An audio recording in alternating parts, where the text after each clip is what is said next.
जब जीवन में सब साथ छोड़ देते हैं तब काम आती है भक्ति। पर क्या हे कृष्ण मैं तुम्हारा हूँ तुम मेरे हो, ऐसा कहने से आप कृष्ण के हो जाते हैं या फिर उसके लिए साधनी पड़ती है भक्ति? सारे प्रश्नों का उत्तर आपको मिलेगा गीता के 12वें अध्याय में, जिसका नाम है भक्ति योग। तो चलिए, जो सीरीज हमने भगवत गीता पर चलाई थी उसके 12वें अध्याय पर हम पहुंच गए हैं। कोई भी एपिसोड मिस किया हो तो जरूर से चैनल पर जाकर इस ज्ञान का लाभ उठाकर आप भी अपने जीवन को बदल सकते हैं। तो जैसे कि हम हमेशा करते हैं, गुरु को प्रणाम करते हैं, श्री कृष्ण को प्रणाम करते हैं, कृष्णम वंदे जगत गुरु, और सभी दैवीय शक्तियों का आह्वान करते हैं ताकि इस पाठ को हम बिना किसी व्यवधान के पूरा कर सके और समझ सके। तो जैसे कि हर बार हम पहले श्लोक को संस्कृत में पढ़ेंगे, उसके बाद सिर्फ हम ट्रांसलेशंस पढ़ेंगे। तो यहाँ भक्ति योग की शुरुआत होती है अर्जुन के वचनों से, और अर्जुन कहते हैं, अर्जुन अवाच एवं सतत युक्ता ये भक्तास्त्वाम पर्युपासते ये चाप्यक्षरमव व्यक्तम तेषाम के योगी वित्तमाह। अब इसका अर्थ है कि अर्जुन ने पूछा, जो आपकी सेवा में सदैव तत्पर रहते हैं या जो अव्यक्त निर्विशेष ब्रह्म की पूजा करते हैं, इन दोनों में से अधिक पूर्ण या सिद्ध कौन माना जाए?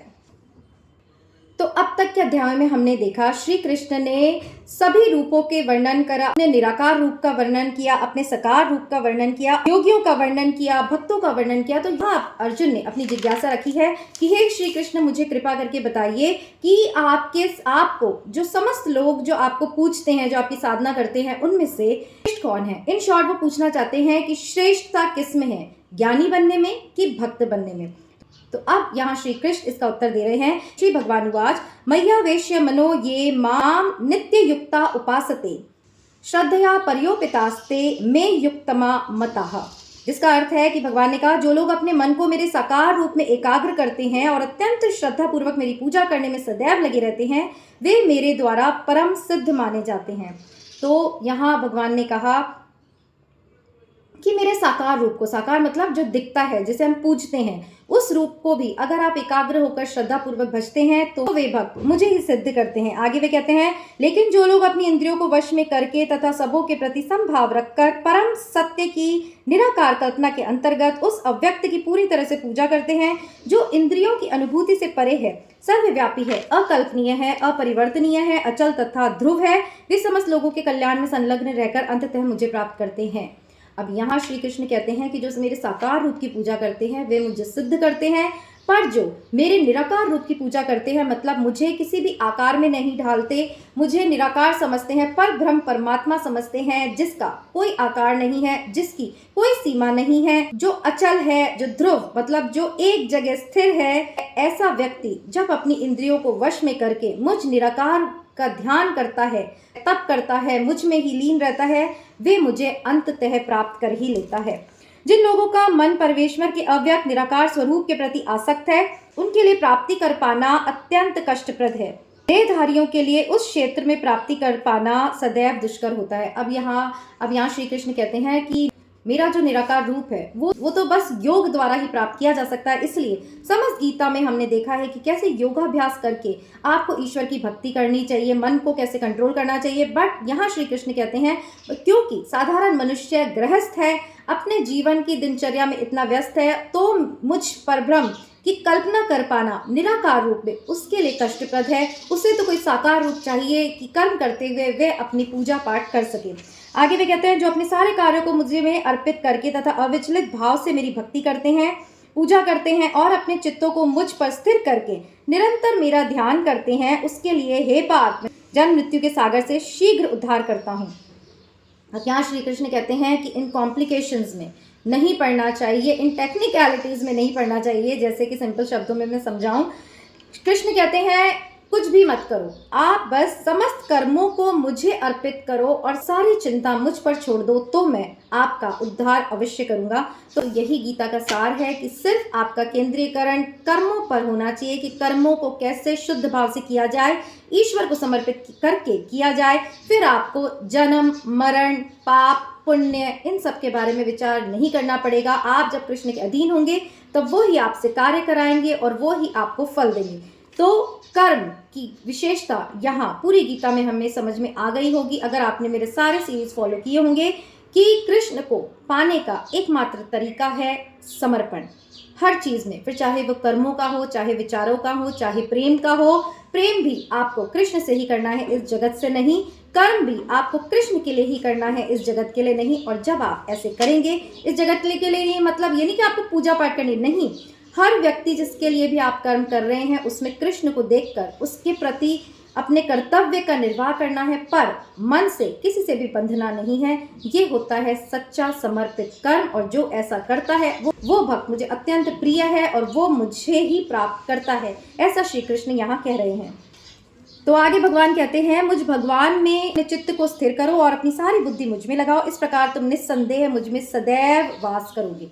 तो जैसे कि भगवान ने स्थित प्रज्ञ के लक्षण बताए, योगी के लक्षण बताए, तो ऐसे ही कह रहे हैं अपने चित्त को मुझ में स्थिर करो। मतलब इस चित्त में हम प्रकृति को बसाए रहते हैं, दुनिया को बसाए रहते हैं, रिश्ते नातों को बसाए रहते हैं, तो फिर ईश्वर की जगह ही कहाँ है।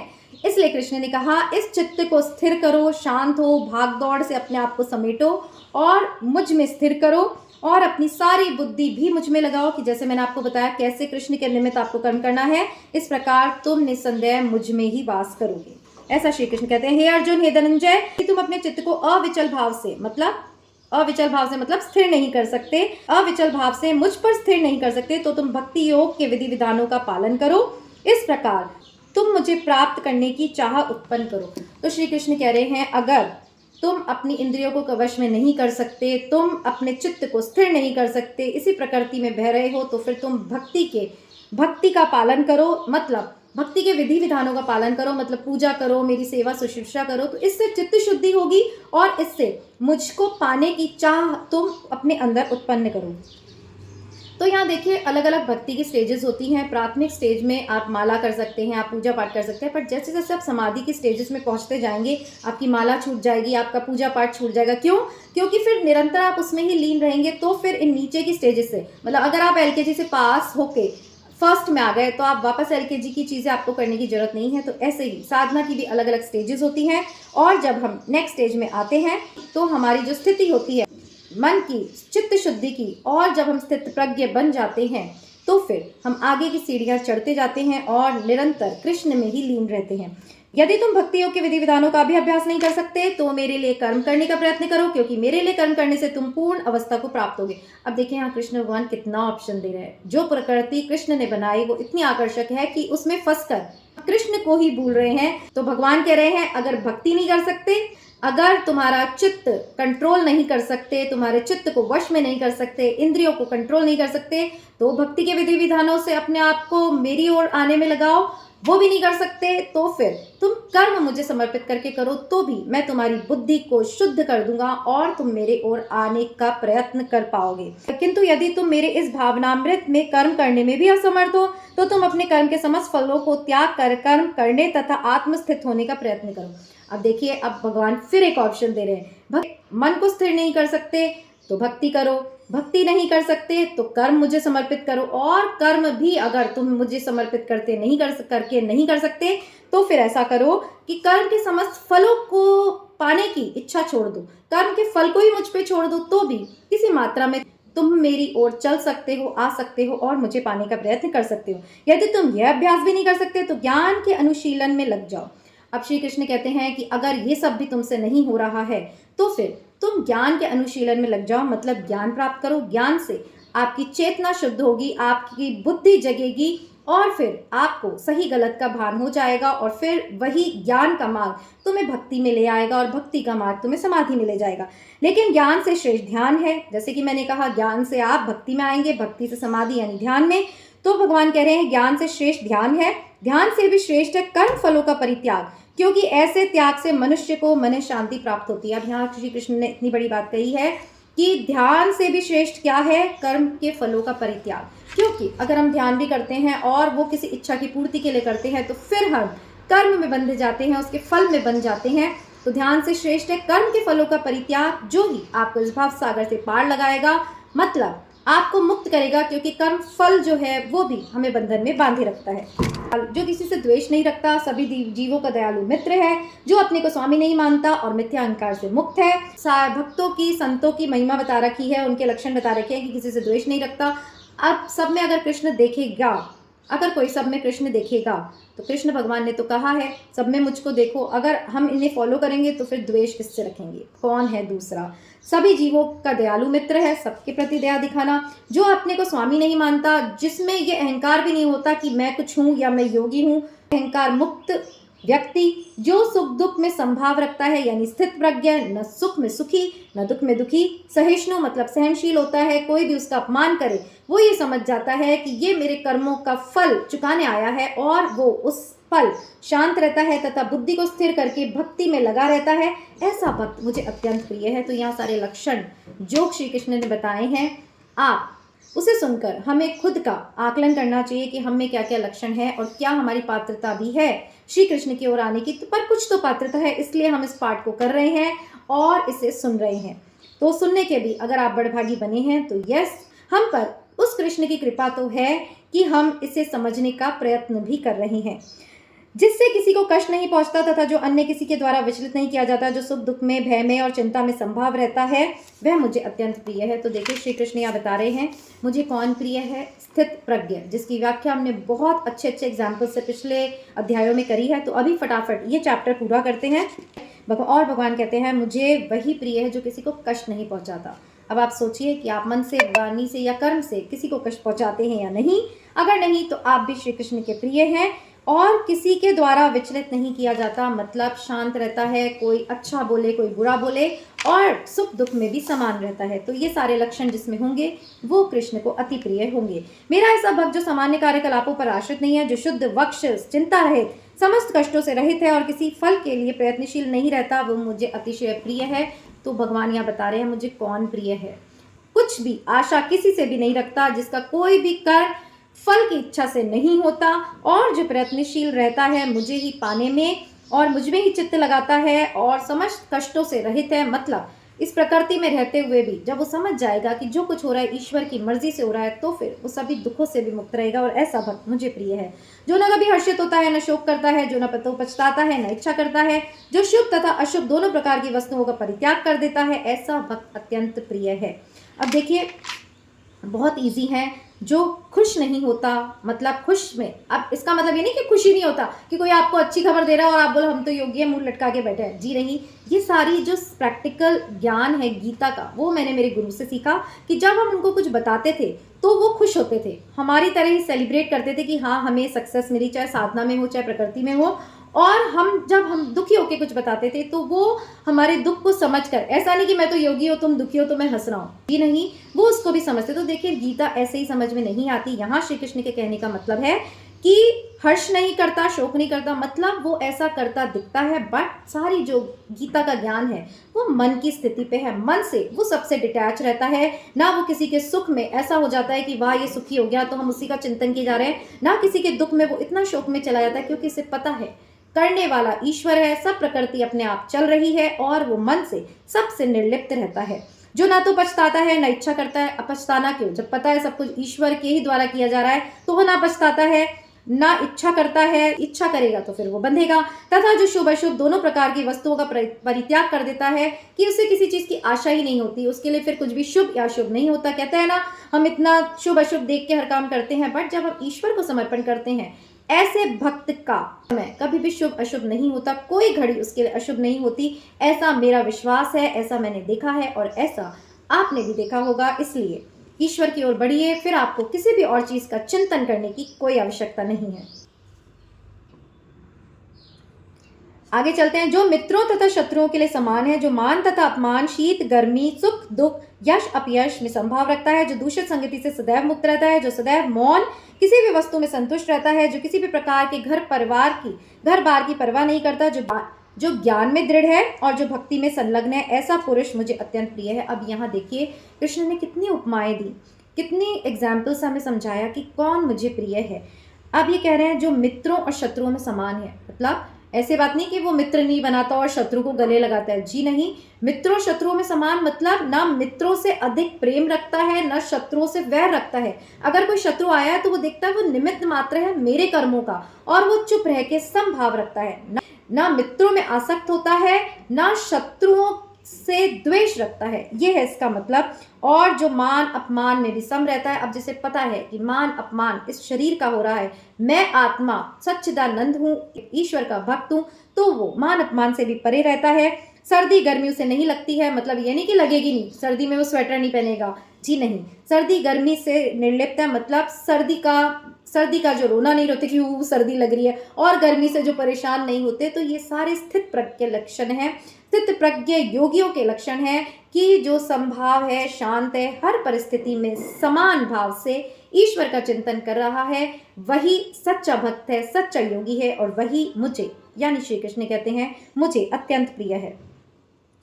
जो दूषित संगति से सदैव मुक्त रहता है। दूषित संगति, अब देखिए हम क्या सोचते हैं कि हम भक्ति कर रहे हैं तो हम कुछ भी कर सकते हैं, उसका असर हमारे पर नहीं होगा, जी नहीं। अगर आप भक्ति कर रहे हैं, आप कुछ भी ऐसी वैसी हल्की संगति में बैठेंगे तो उसके विचारों का प्रभाव आप पर जरूर पड़ेगा। इसीलिए जो दूषित संगतियों से मुक्त है, जो सदैव मौन और मौन।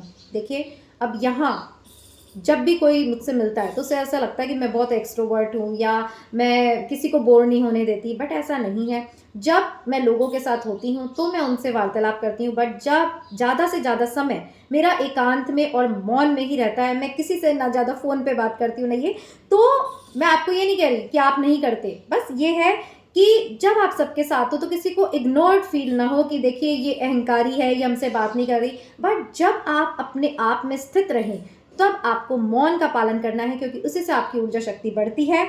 और आगे वे कहते हैं जो किसी प्रकार की घर बार की परवाह नहीं करता। अब ऐसा नहीं, जो भक्त होता है वो सबकी बहुत ज़्यादा चिंता करता है, बट अगेन मन की स्थिति, मन से वो किसी की परवाह नहीं करता, मतलब वो किसी के लिए दुखी नहीं होता, वो किसी के लिए बेचैन नहीं होता, वो किसी के लिए मरे नहीं जाता कि ये मुझे छोड़ गया तो हाय मेरा क्या होगा, प्रेमिका छोड़ गई, पत्नी छोड़ गई, पति छोड़ गई। वो अपने सारे कर्तव्यों का निर्वाह करते हुए मन से सबसे अनासक्त रहता है, यहाँ श्री कृष्ण का यही कहना है।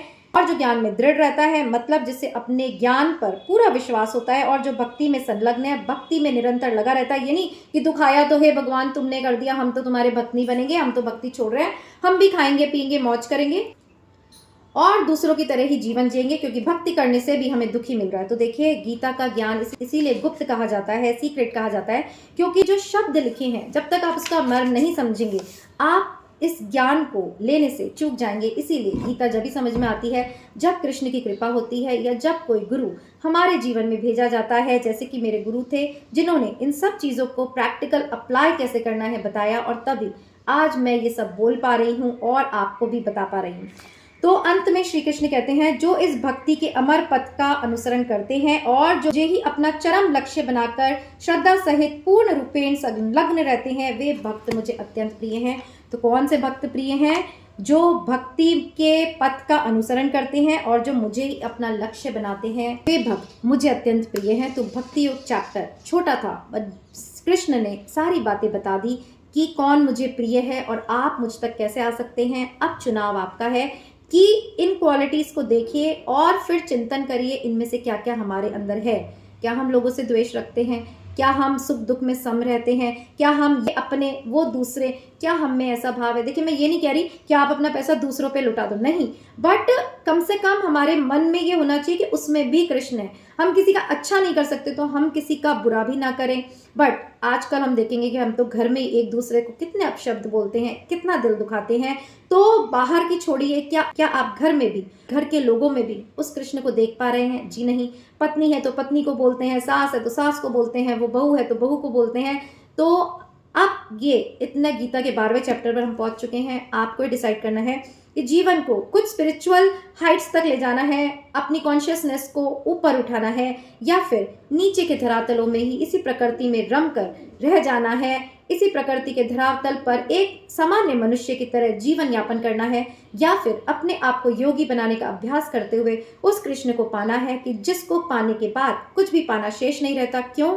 क्योंकि समस्त प्रकृति उसकी, समस्त प्रकृति का वैभव ऐश्वर्य उसका, और जब वो मिल जाएगा तो फिर वो क्यों नहीं मिलेगा? ये सवाल आप अपने आप से पूछिए और श्री कृष्ण की भक्ति में, जैसे कि इन्होंने कहा, जैसे कि कृष्ण ने कहा, संलग्न रहिए और कृष्ण को ही अपना लक्ष्य बनाइए। मतलब सारे कर्तव्यों को करते हुए चिंतन हमेशा कृष्ण की ओर जाने का लगाना चाहिए कि हमें इस प्रकृति में कितनी बार देखिए हम आए, कितनी बार मरे, कितनी बार जन्म लिया, बट अब भी अगर ये पढ़कर भी हम नहीं जागे कि ये जन्म भी यूं ही नहीं बीत जाए, क्योंकि इतना ज्ञान बुद्धि हमें दी है कि हम ऐसे वीडियोस देख पा रहे हैं, सुन पा रहे हैं, कृष्ण को समझ पा रहे हैं, बुक्स पढ़ पा रहे हैं, तो अगले जन्म में ये सब शून्य हो जाएगा। इससे बेहतर है अभी से लग जाए, अभी से संकल्प लें कि छोड़ना कुछ नहीं है, बस अपने मन से अनासक्त भाव से सभी कर्मों को कृष्ण को समर्पित करते हुए कृष्ण की ओर ही जाने का प्रयास करना चाहिए। और मैं आपको बता दूं, कुछ भी छूटता नहीं है।